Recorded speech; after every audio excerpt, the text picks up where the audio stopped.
Here's somebody who says, I notice the fear that comes up around communication with real love friends, specifically a particular friend that I have in real love. We'll call her Susie or whatever you want.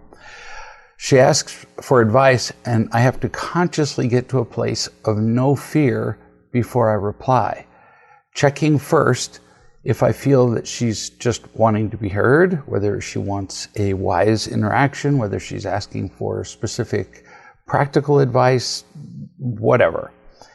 If I reply by email, for example, and there are hours delay in her responding, I detect sometimes disquiet on my part.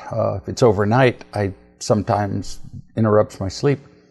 So apparently I'm not so fearless after all. Apparently I fear her judgment when I reply to her. Yeah, that's the whole problem. And in fact, that's the problem with almost every difficult interaction. It's fear. It's not whether you do the right thing. It's no fear. We forget. You're a queen. If what you offer isn't received well, too bad. You're still a queen. Learn from it and adjust. Queens don't get afraid. No, they just make decisions. And then they learn from them. But people don't sit around and second guess them. Other people do, but they don't sit around and second guess themselves. There's no fear in it. The fear of making a mistake is far worse than almost any mistake you'd make. You continue. Is that okay? Do just keep practice doing that, or should I pull back from such interactions altogether as I'm not yet loving and fearless enough to have them? Yes, that's a really good question. I say no fear a lot, and so some people interpret that as until I'm fearless, then I shouldn't be trying to have loving interactions with people. No. You're fearless enough. You still experience some anxiety, but you're not terrified. So keep practicing. Practice banishing the fear, remembering the love, and not caring about the mistakes. You continue. I know that I've felt like that around Kristen, another real love person, and she said that she felt like I was judging her all the time, whereas I simply felt that I was holding back from fixing her and offering solutions, and didn't have the capability of knowing how to love her all the time. I don't feel the same with people I have wise calls with whom I have no friendship, just these two people that I was already friends with. I just do the best I can without being distracted by what they'll think of me. So the reason it's different with friends is that you have more invested in them.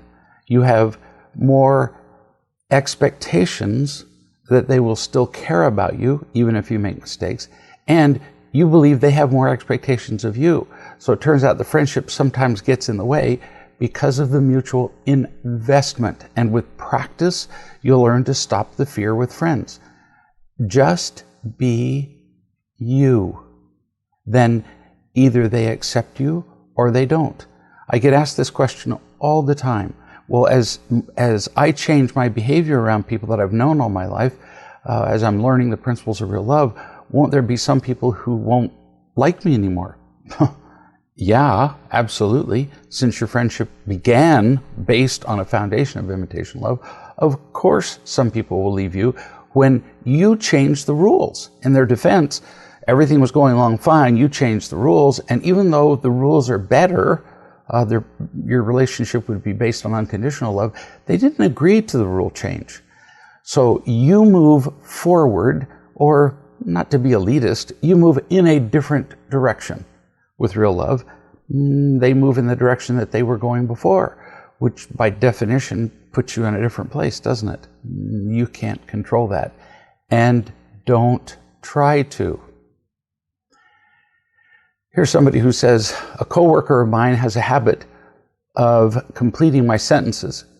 And if she misses the last word, in other words, if she's slow on her feet and doesn't manage to finish my sentences, then she'll repeat the last few words of my sentences after I say them.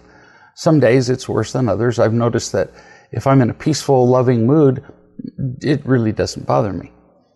And the days that I'm not in a peaceful mood, it annoys me. We'll get to your real question in a second, but this is just such a great illustration of what we talk about all the time. When you have sufficient love in your life, nobody can hurt you. So they interrupt you, so they correct you, so they don't like you, so they criticize. Who cares? Because you've got what you need. But as you say, on the days that you don't feel peaceful, which means you don't feel loved, doesn't take much to bother you because you start off empty. You continue, I realize that she is an empty person and she needs to be seen, so I think she likes to fill in the blanks to feel powerful. So what should I do? Well, you're absolutely right. That's why people do that, is to feel powerful, important, informed, involved. Some people, unless they interrupt and finish your sentences, don't know what else to say. They don't have anything to say on their own, and so they finish your sentences. There's lots of reasons to do this. What can you do about it? Sooner, clearer. I've used those two words on many occasions over many video chats. Within half a second of her interrupting. So if you're speaking and she goes to finish your sentence, within half a word of her speaking, you raise your hand and go, I wasn't finished. And then you finish the sentence. Everybody in the world recognizes this sign. You can't make her stop, but it will certainly get her attention when you do that. If she continues to do it, or if she keeps talking, you say, look at me. Or if, for example, when you get to the end of your sentence, because you beat her to the period, and she repeats the last few words, you say, look at me. The whole reason to say look at me, by the way, is to get people's attention. We very often say something important to people and they're not listening. And then we have to repeat half of it. So look at me. I finished what I had to say and I was clear. You did not need to repeat it. Now, it's very likely that at that point she'll say, oh, well, I didn't mean to. There's always an excuse for people who are controllers and who are after power. You simply repeat it. I finished my sentence and I was very clear. You don't need to repeat it.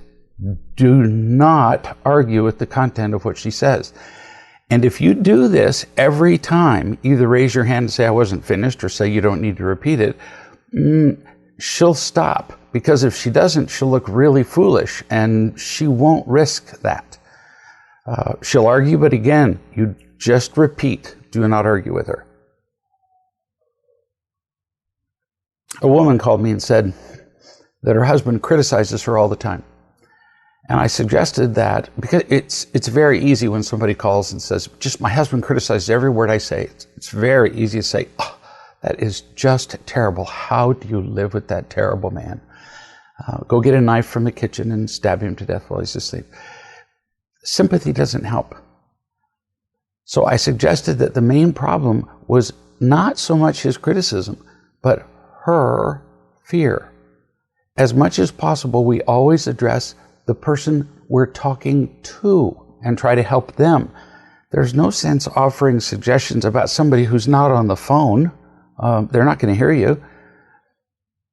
So I said to her, he does this because you let him. Let me repeat that. Bullies, controllers, always manage to pick out of a herd of 1,000 the one person who will let them be a bully or control them. You're afraid of him. So he identifies that you're afraid of him.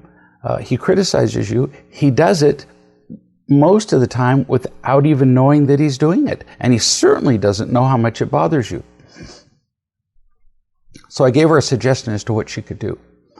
That very night, she didn't wait hours even, she actually did what I suggested, which is so heartening. People talk about trusting, but until you actually do what you say you trust, it's just empty talk. He started to criticize her, and she raised her hand.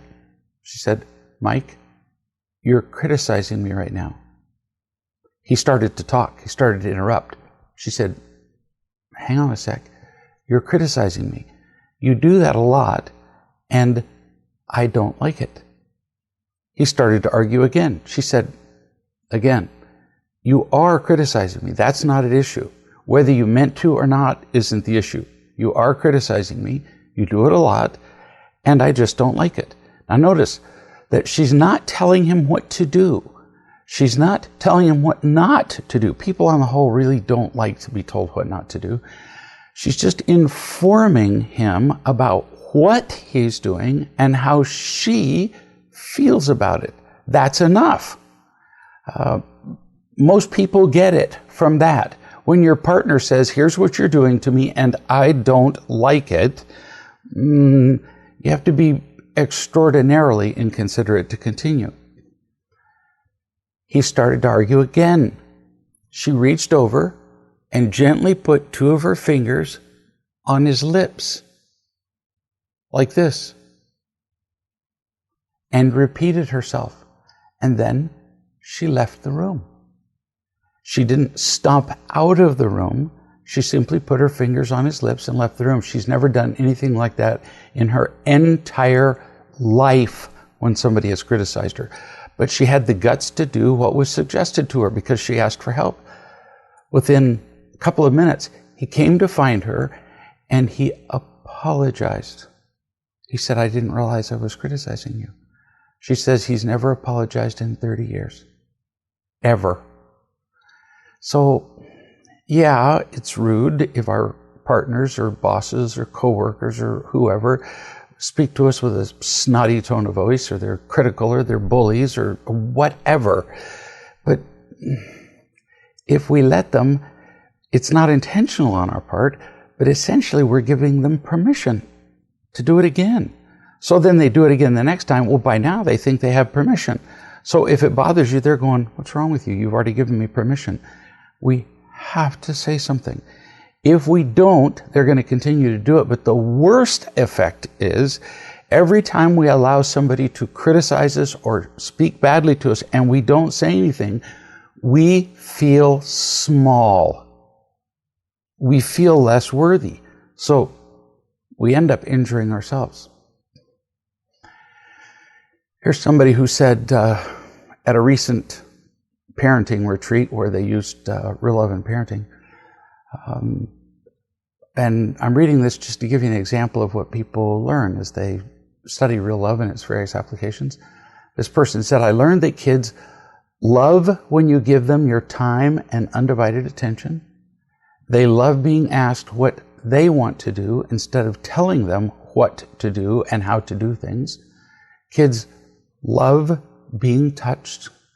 They love being carried around the house upside down, except for the ones that don't." Overall, parenting is very simple, and it applies to adults as well. This is still the writer who I'm reading. "We're just too stupid, wounded, and proud to admit it most of the time, especially that we don't like being carried around the house upside down. And so we tend to complicate things with words, ideas, thoughts, regulations, and on and on. With kids, it's really pretty simple. The truth is, with adults, it's pretty simple too. We just talk too much.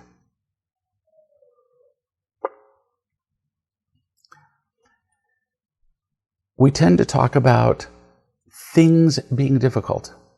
And I've learned over a great many years that it's not people or circumstances that are difficult. It's our lack of love and our fighting against people and circumstances that are difficult. I know a lady who has pain in her body. We'll say her hip, doesn't really matter. And when I spoke to her on the phone the other day, all she could talk about was my hip, my hip, my hip, my hip, my hip, my hip. It hurts, my hip, it hurts. I can't be happy. That's all she could say. And she just looked miserable. And I just waited. I didn't interrupt her. And when she was done, I said, "It's not your hip." And she looked at me like, are you stupid and deaf? Because I've been telling you clearly it's your hip. I said, it's your perspective. We're here to learn to be happy as we feel loved. We're here to learn to feel loved, to love other people, and to be responsible and to be fearless. So I gave her a series of things to say for the rest of the day, every 60 seconds, easy things. All my life I've been looking for somebody to love me unconditionally. I have found that unconditional love. I have several friends who love me unconditionally. I have everything that I'll ever need. I'm not alone. I have nothing to fear. And I'm grateful. No mention of, and my hip hurts. She said that all day long. And at the end of the day, she emailed me and she said, first, I'm happier. Second, I've quit complaining. And third, I can't believe it, but my hip doesn't hurt as much. That was today. Sylvie's story.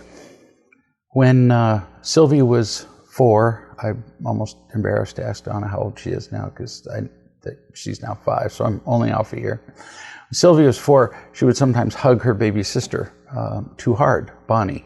Young kids do that. They don't realize that a man can reach out with his hand. Never mind. You can just pop a little baby's skull. They're just like little eggs. And she would hug her too hard, which hurts the little baby. And so Jeanette, her mother, would remind her that, that's too hard to hug your sister. The clue is that the sister's screaming. And if she didn't listen, Jeanette would say, so you go to your room and think about it. Notice, no yelling, no screaming, no don't. Just go to your room and think about it. And sometimes Sylvie would say, Mom, when you send me to my room, I feel like you don't love me. If your child isn't this bold to speak up, watch their face and ask them to talk about how they feel, much like Sylvie's doing here. And then that gives Jeanette an opportunity to assess whether she was angry. Because sometimes until your child points it out, you don't realize that you were annoyed. Just a little frustrated. That's still annoyed. And admit it or explain that what Sylvie is feeling, and this is really critical as they get older, is not feeling Jeanette's anger. She's just not liking what she's been told to do, especially as kids get to be teenagers and they learn just enough about real love to be dangerous. They will say to their parents, oh, well, you're not being loving, which really means you didn't say yes to my outlandish request, to have a kegger here in the house while you're gone for the weekend. Kids often translate not getting what they want into they're not being loved. Loved does not mean getting what you want. And they need to learn the difference. But boy, that requires brutal and consistent parental honesty. So if you're angry and you lie to your child and say you're not, wow, that's just going to really kill your kid's ability to trust you when you talk about other things. And sometimes it's both. Sometimes the parent is mildly irritated or more, and the child is angry about that and not getting what they want. But it all needs to be talked about. We teach our kids algebra. We teach them history. We teach them writing and reading. But these are the lessons in life that they need. There's a delightful lady that I'm talking to regularly now who sends 20 questions a day and says, I just can't get enough of this. I was never taught how to live. Most of us weren't. We were told what not to do. We were told to get good grades, but we weren't told how to live, and especially weren't told how to love. Lady who came here less than a year ago for an intervention, don't remember exactly how long. And the husband wanted nothing to do with it, not a thing. But she was all in. So she took real love home to her husband. And he didn't want to know. Now imagine this. His wife is gone for a day of travel. She's here for 2 days, then for another day of travel. So she's gone for 4 days. She walks in the door. He doesn't ask her even a single question like, well, how was it? What did you learn? Nothing. She says, what do I do? He doesn't want to talk about it. Right. Just love him. That's it. Just touch him. Just be sweet to him. Be kind instead of what you used to do. Sit next to him while he's watching whatever it was that you used to leave the room for. Just love him. And now he sends her love notes. He leaves her little surprises behind paintings on the walls. She gets home from being somewhere else, and while he was at work, he sneaks home and hangs little glass angels from the ceiling as a present for her. He's spending more time with her. The other day he came home at noon in case she wanted him to go with her on errands. You women who don't understand that, we don't go on errands. In fact, if two guys who are running errands with their wives see each other in the store, we just go like this. And we act like we haven't seen the other guy because we're afraid that the other guy will report us to the Association of Manhood locally. So he may never read a real love book. He may never go to a real love group. What does she care? He loves how she loves him. And he's beginning to love her. He's beginning to send her notes, to touch her, to look at her. It's just sweet. And if it never gets any better than this, in her words, this is heaven on earth, and it was all worth it. If he does get involved, fine. She doesn't care. It's all about the loving. The only reason to read books and go to groups and all that stuff is to get to the loving anyway. So if he can get it all from her, woohoo. This is from a school teacher who says, I have a student who I just couldn't feel love for all the well-known reasons. Doesn't study, doesn't show an interest in what I say. Apparently this woman knows me well because her next words are, yes, exclamation mark, I'm wrong, I know, I'm empty and afraid. Yes, and that's why we find it difficult to love people, not because of them. So good for you. You're on the path toward insight.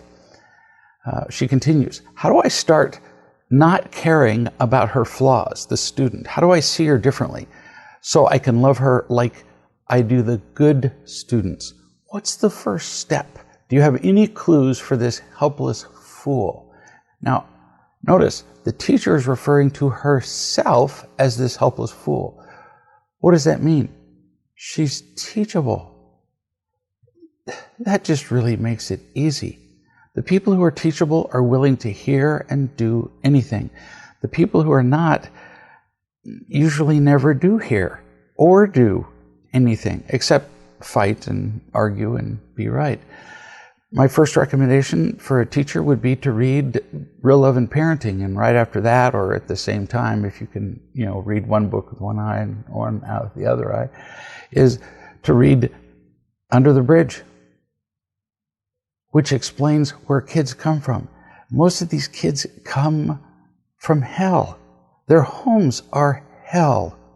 There's no love there. And then they come to school having just come from hell, and we wonder why they behave like they've come from hell. Well, because that's where they did just come from. A woman I recently did an intervention with, one relationship after another, miserable. What did the parents do? Was she sexually abused as a child? Was she thrown downstairs? Was she beaten? Was she starved? No, they simply emotionally neglected her. That's all. And she became an emotional shell of a human being, almost impossible to communicate with. She would have been awful to teach for a teacher. She was miserable. She is that kid that you're finding it difficult to love. And This happened to her 40 years ago. I recently saw a 55-year-old man when he was 12 years old. His father took him out to teach him to drive the car. He thought it would be fun. And he brought his 8-year-old brother along with him. And the kid, the 12-year-old kid who was sitting on a book to drive the car while his father was sitting next to him, got freaked out at an oncoming car, meant to hit the brake, hit the accelerator, drove off the road and into a tree, where he broke his own arm, broke his father's leg, and killed his brother. And as a teacher, you wouldn't know you were looking at that kid. You wouldn't know that that's what's behind the difficulty with your having trouble loving that kid. I know a girl who was 16 years old, and from the time she was 11, she'd been a prostitute. Her father was a drug addict who earned his money for his drugs by pimping out his daughter. This girl, the girl that I knew, his own daughter. This is possibly the girl that you're teaching. So what I'm saying is, you have no idea what this girl's been through. You have no idea what kind of hell she comes from to school. Remember that they all need your love rather than your demanding that they respect you and care about you. In short, the first step is to see their pain. And if you look behind their misbehavior or their disrespect, if you look at all, you'll see their pain. Really helps in developing the compassion. Here's somebody who says, I'm working a temporary job. My coworker is a piece of work. You notice when people say somebody's a piece of work, rarely is that a positive thing. Never stops talking, never stops complaining, very distracting, sometimes is so in your face that you can't work. Yesterday, I asked our employers for some whiteout. I was not aware that they still made whiteout. I mean, 100 years ago when I was typing on an old black Royal typewriter, we had that little, for those of you who don't know, whiteout is essentially a paint with a little teeny brush, and you white out, you paint white the mistakes that you typed, and then you type over them. So I asked our employers for some whiteout, shocked that they still make it, to correct some errors, and they provided me with a bottle. But my fellow temporary coworker doesn't like that kind of whiteout. And then the person writing this says, oh, help me. It's not my favorite kind either, but it's what they have. So today she wanted me to get up and go down the hall where they keep their supplies to look for another kind of whiteout. Keep in mind, she wasn't the one that needed the whiteout. I was. So there's your lesson. It's none of her business what you use. She's obviously a crazy, controlling human being. And why does she control you? Because you let her. Now, you just got through saying you're working a temporary job, and the woman next to you is working a temporary job, and this woman is a crazy controller and picks on people who she thinks are going to be suitable victims for her controlling. So what do? Teach her a lesson? Hope that in the next 24 hours you're going to teach her how to stop being a controller? No. Stop interacting with her. When she speaks to you, you act like you can't hear her. You just do your work. Don't speak to her at all. If you speak, she'll go back to controlling. Could that look antisocial? Pretty much only to her. I've just learned some things about bullies, controllers, stalkers. We've talked about this once already in this video chat. They do what they do because people let them. And if you participate in whatever game they create, then they take it as permission and even crazy encouragement that you would keep doing it. So it tends to get worse. So you don't participate. You don't talk. You continue. At one point I said that the whiteout didn't matter. With controllers, if you speak, then you have engaged in the fight. And so it just encourages them to keep controlling you. But Let me continue with what you said. I said the whiteout didn't matter, but after all her drama, my tone was possibly a little sharper than I would like. If you thought I was a little sharper, it was probably moderately sharper. For over half an hour at least, she pouted, did no work, repeatedly sighed, stared at me, fumed, and didn't lift a pen to do any of her own work. I ignored her and did my job. I bit my tongue to a stump. I didn't dare say anything because I wanted to just go over there and kill her or tell her maybe this behavior works at home or with others, but it doesn't work here. I have never been stuck in a room on a job before with a world-class victim. Well, lucky you. I said good night when I left, and I'm not looking forward to tomorrow. I'm ready to ask them if there's another place where I can sit so I can work in peace. You could, or you don't play the game. I've been on subways and buses and other places where a drunk will call out, hey, you.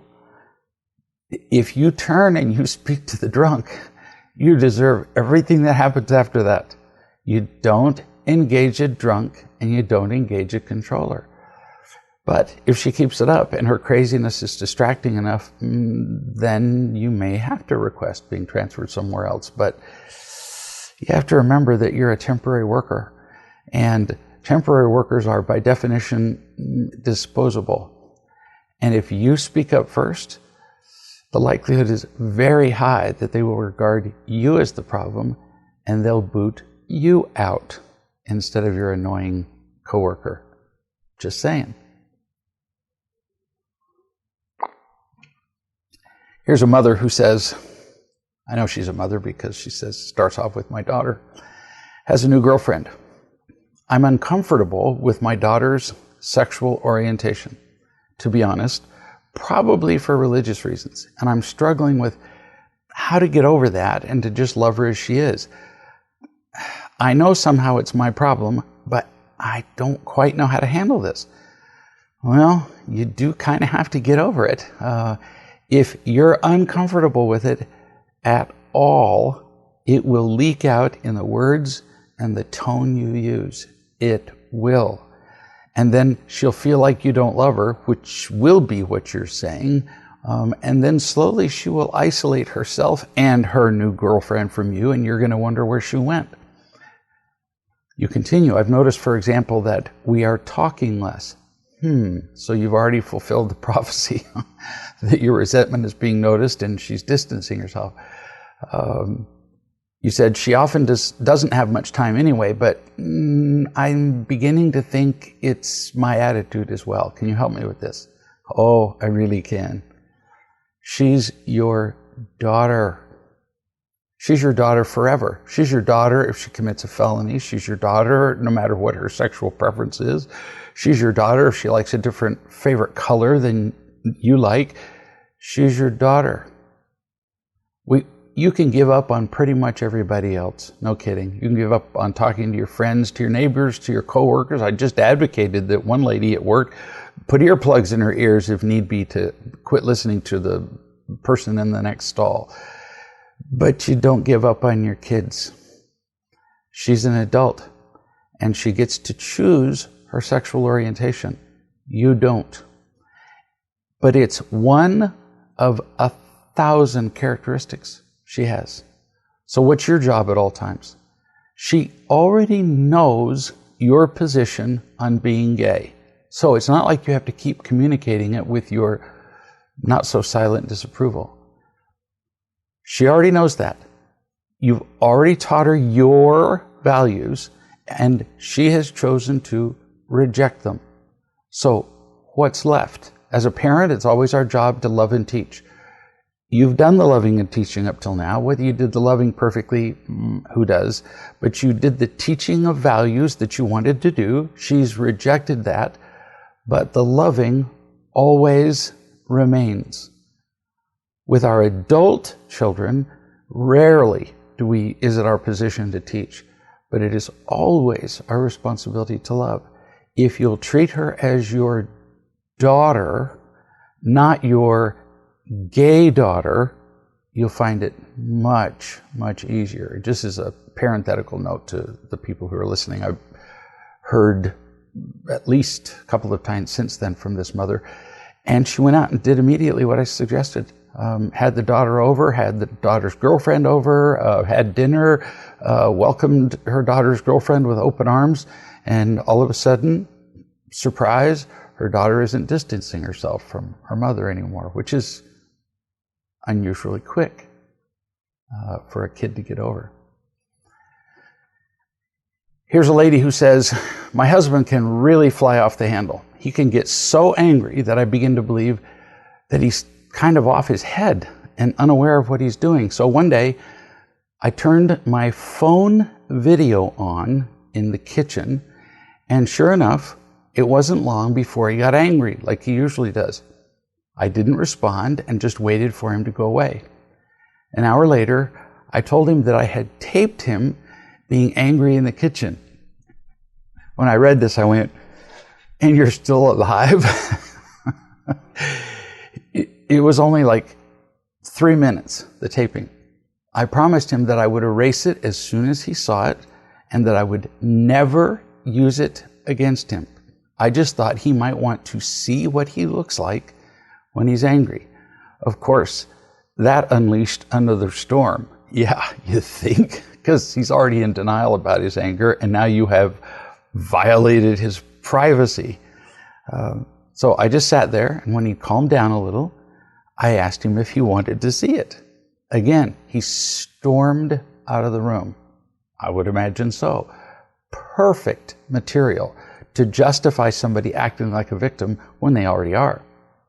You continue. After about 30 minutes, he came back in, which, by the way, is fairly predictable, and demanded to see the video. When you have something about somebody and they haven't seen it, they may act offended, but they still want to see it. So I showed him the video. At first, he looked like he would explode. And then, to my utter shock, he began to laugh. And then he laughed harder. And then I thought he was going to choke to death. He was laughing so hard. Our stupid behaviors are pretty funny. Sometimes people after a seminar will come up and say, "Oh, you're so funny." And I'm thinking, I'm just describing human behavior. We're hysterical. Anything that's unloving, anything that consistently produces unhappiness and that we persist in is pretty stupid. And if we keep doing it, after a while, it kind of transcends stupid and goes into funny, because it's that or cry.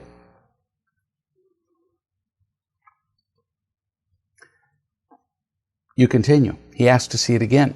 And this time, so she's starting this tape over again. This time something changed in him. His words. He got very quiet and was noticeably thoughtful. He said, "I don't remember any of this." Now, some of you may be thinking, "Oh, he's just putting on." No. I've said this, maybe 1,000 times. When we're in pain, we're insane. I don't say it to be cute. I don't say it just because it rhymes, although, yeah, it's kind of cool that it does. When we're in pain, when we're in fear, when we get angry, we're nuts.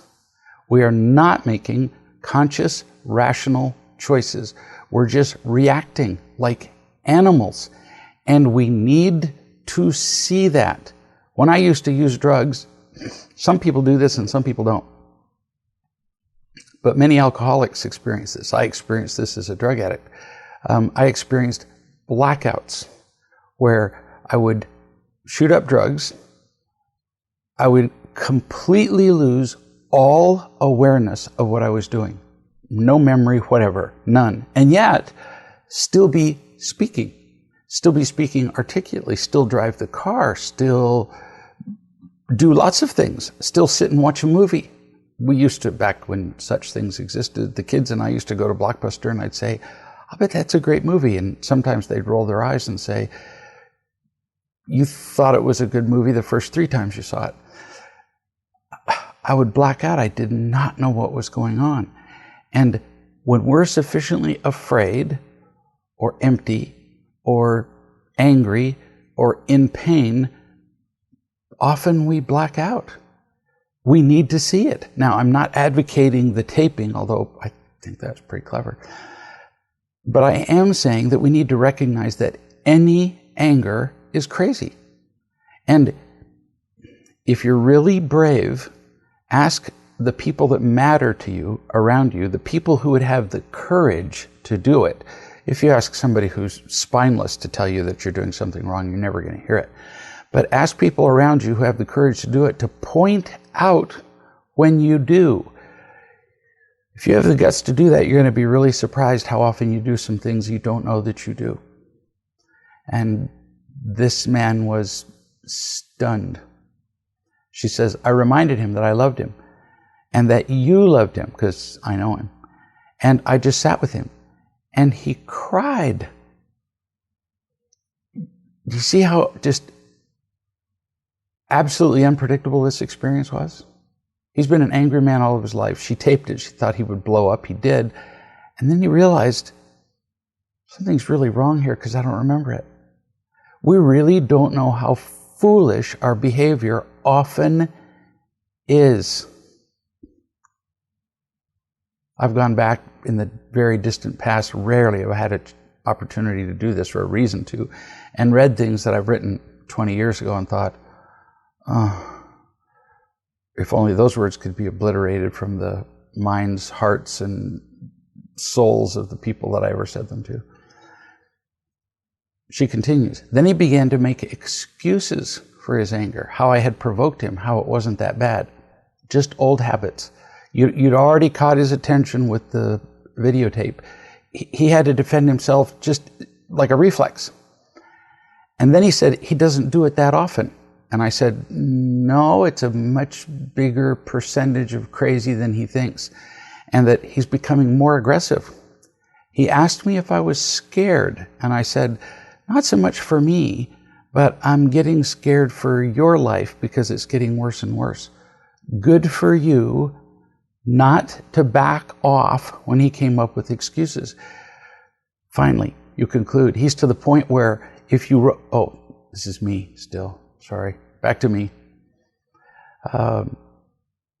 This man, because I know him too, he's gotten to the point where if you wrote me one day and said that he was in prison or that you were in the hospital because he was driving drunk or because he hit somebody or because he hit you, I wouldn't be surprised. His anger is getting that out of control. And that's why I say all the time, no fear, no anger. It's way easier to adhere to a guideline or a rule, if you like, in a family or in ourselves of no anger than less anger. Because if we say less anger, we can always find a reason to justify it. Always. We always do. If somebody says, why are you angry? We say, because you, whatever. So we've proven that we can. But no tolerance for anger. There was a time many, many years ago when the tolerance for mistakes on an auto assembly line in Detroit was, I think, 2 out of 100 mistakes. And at that particular same time, things have changed considerably since then. In Japan, the tolerance for mistakes was 1 in 10,000. Guess who made fewer mistakes? Because essentially it was a zero tolerance for mistakes. So they didn't make them. If you set your standards really low, you tend to meet them. You tend to not exceed them. So you tell him that it's becoming intolerable.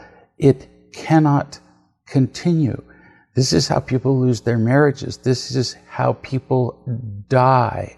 Well, I was just moving my wife out of the way, Your Honor, and her head accidentally hit the bedpost or the corner of the cabinet, and I don't know why her skull was crushed. Read the marriage book with him. Help him to find a coach. Do whatever it takes now that you've got his attention. Now that you can remind him that he didn't even remember that he'd acted like that, now's the time to do something about it definitively. It's not funny anymore.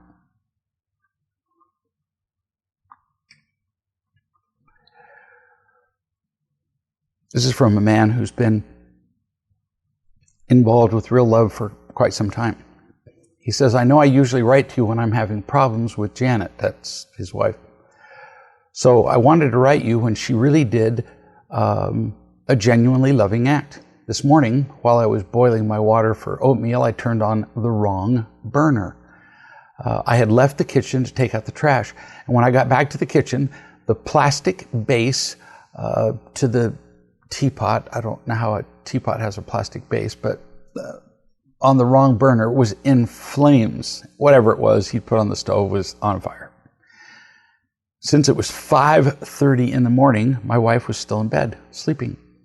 When the smoke alarm went off, she came running into the kitchen. Rather than getting angry at me and starting to shout orders, which is what she would always have done before, she just calmly helped me get the plastic off the burner and put out the fire. That would never have happened before real love, as you well know, since you know both of us. And for those of you who've ever tried to get melted plastic off of the metal top to a stove, yuck. She would have started yelling and screaming at me, and I would have run out the door, not caring whether the house burned down, actually possibly hoping the house burned down with her in it, because you know how sensitive I am. I also forgot to tell you that this stove that the fire occurred on was 2 weeks old. So, wow, no anger or blaming, just two people helping each other put out a fire, literally and emotionally. Got to love this loving stuff. Very cool story. I know another man who has been doing real love for a long time. And he runs a private group of pilots. He's the chief pilot of a small, I don't know, I guess if you have more than one plane, don't you have an Air Force? So he's the chief pilot of a small Air Force in another country. And he writes, had a huge day today, starting at 5 in the morning, and then a beautiful flight, followed by a 10-hour inspection from the Civil Aviation Authority of this particular country, which is about as fun as getting a colonoscopy without anesthesia. It was so easy, he said. I just admitted all the things that we don't do well and all the things that I didn't know, and it was quite a list because I just got here to this job and I'm just taking over this job in these new planes. And he just told me what I needed to do, and I listened for hours and hours. He was a very slow storyteller, and I had to hear most things like, 20 times. Once couldn't possibly have been enough. I am endlessly amazed at how poorly people listen to each other. This is me talking, and to themselves. And you indicated that you were going to listen. So he told his stories endlessly because he found a listening ear. You continue. At the end, I said, okay, well, that's quite a list. And to get all this done, it's going to take a lot longer than the time we have before we need to renew our license for our planes. So we'll have to stop flying and close the business down until we, comply with all these regulations. And he said, oh, no, it's okay. You just get it done as soon as you can. And I said, okay, we'll do our best. And he believed me, and it was over. This doesn't always work like this. But you disarmed him completely with the truth. Most people, when they're confronted with what they're not doing right, come up with the million excuses for why they didn't or how they were right in the first place. And I'm sure he's heard them all. You just told the truth. Yep, you're right. We're not doing all those things, so we'll have to correct them and close the business down. And it just changed everything. It's very impressive. It's fun to watch. New subject. Here's somebody who says, I have a housemate who I rent a room from. It turns out that I rented a room from my victim mother, but with a different face. Only angry instead of pathetic. Funny how we keep attracting the same people over and over again. You might wonder, how do we do that? Because we're familiar with them. We know how to trade with them. Even though this woman, for example, hated the victim behavior of her mother, at least she knew how to deal with it. At least she could recognize it. And so what did she do? She rented the house from her victim mother with a different name. Ever since feeling real love, she says, I have less desire to spend time with her, and I enjoy it less. I used to hang out with her and listen to her victim stories and sympathize with her or try to help her. Now I just listen and say very little. Well, good for you. You're moving to a new place, or what I sometimes call the new planet. And from that perspective, the old one and the old interactions look pretty sick. This is okay, you continue, but I sometimes wonder if I'm being unloving since I don't spend much time around here. I often close my door and spend time in my room doing my own thing when she's at home, usually something related to real love or just, something relaxing. Since I also work with angry victim clients at my day job, I have even less desire to hang out with yet another victim at night. At work, I practice loving them, doing my job, and being kind every day. Most of my clients are not interested in changing. My roommate doesn't seem to be very interested either. Well, you really don't have to teach her anything. You're not her mom. She's not your mom. You don't even have to talk to her. We can unconditionally accept people, even care about their happiness, and choose not to spend our time listening to people rant on and on in a victim way. You have no obligation. It's not part of your contract with her. You live with her because you pay to live with her. It's not part of the contract that you will listen to her talk like a victim. So tonight when she came home, she came to my closed door, bedroom door, and asked if I'd seen the cat or if he was in my room. He was sick last week, so she was concerned about him. And I said, no, haven't seen the cat. She tried to engage in conversation, but I didn't reciprocate. I just repeated that the cat was not in my room, but I had heard him outside recently. Perfect response. You continue. She walked away, and I could hear her on the phone with her family complaining and worrying like usual the rest of the night. So I chose to stay in my room because I didn't want to hear all that, doing fun things the rest of the evening, and I never talked to her. Is this running? Well, dissecting every little thing that we do isn't all that effective, but you don't sound anxious about it. It doesn't sound like you were motivated by fear. So no, it's not very likely that it is running. You are simply choosing not to engage in the old world behaviors. That's what's called being smart. You ask another question, am I being unkind? Listen carefully. The world has come to define kindness as doing what they want, and that's the wrong definition. No, you're not being unkind. You're just simply not ready to help her to stop being a victim. So talking to her at this point would be unkind, talking to her about her behavior. It would be, in fact, the more you talk to her while she's acting like a victim, the more you enable her victimhood. You continue with a question. Or am I just learning how to be more responsible and getting stronger? Yes, you are. And finally, I think I'm learning how to stay my relaxed self around victims instead of trying to change them or make it worse by agreeing with their victim story.